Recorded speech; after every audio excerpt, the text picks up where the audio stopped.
Hello, this is David, and welcome to Equity Story. First of all, I'd just like to have a quick look at the ASX 200. And today has been sort of messed up. Obviously, we had a lot of issues on the trading platforms through the ASX, and we're only open for about 2.5, 3 hours today. And this has made it obviously a little bit difficult today. But I think we sort of held, whilst we're open, around that sort of long-term moving average, which if we can have a good night on the Dow, we could certainly have no reason we couldn't have a decent next 2 or 3 days. Also, potentially the fact that interest rates are going to be put on hold, it could be actually quite a bullish next 7 or 8 days. The good thing for us at Equity Story, if we do get that, it gives us an opportunity to obviously hopefully run a few trends and take some good profits. Just having a look, obviously, what we're up to today. Again, M&F, which we picked that trend on Friday, had that nice little gap up, which was really quite bullish, and we just thought, it's had a good gap up, made 5% in a day. Take it. If I'm still in that stock, would it worry me? No, I think it's a fantastic trend. There's no reason this could easily trend higher. I think it's just because we feel at the moment the way the market is, I think there will be a lot more volatility in the next 2 weeks. While we've got profits, we're certainly happy to take them. As with GHC, again, this traded all day over 219, so it shouldn't be too difficult to get out of this over 219, even 223. That's a nice sort of 4 to 5% profit. It's been a tough time the last 6 weeks. Generally speaking, the markets are back about 6 to 8%. So, the trend is your friend. It's kept us in a profit in a pretty difficult time with General Health, and I think the stock has traded really well for us over this difficult period. But again, I think just the way the market is, take a profit. Again, we'll come back into the stock at a different time in the cycle, and maybe look to buy it sort of near a longer term moving average. Again, just having a look at all the trending stocks. Obviously, Burson. Just put these up so we can see a little bit better.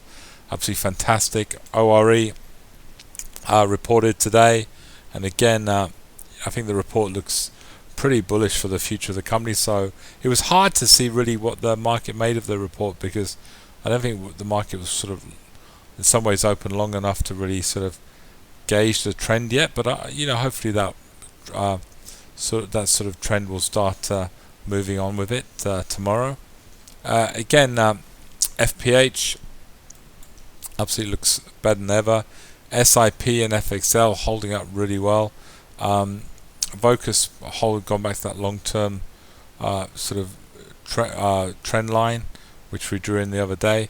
And again, CBS and Westpac, I think holding up pretty well, more or less where they opened.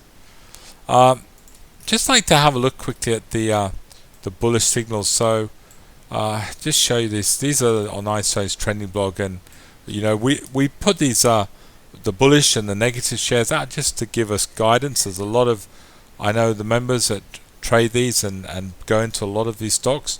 We don't say when to sell these. These are mainly for really shorter term traders, but they do give a tremendous guide.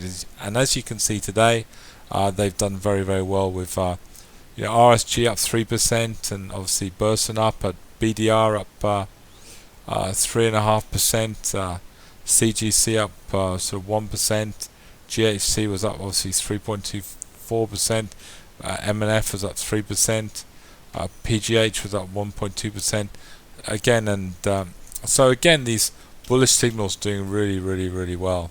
The two classic buy signals are GUD and great, and Elders.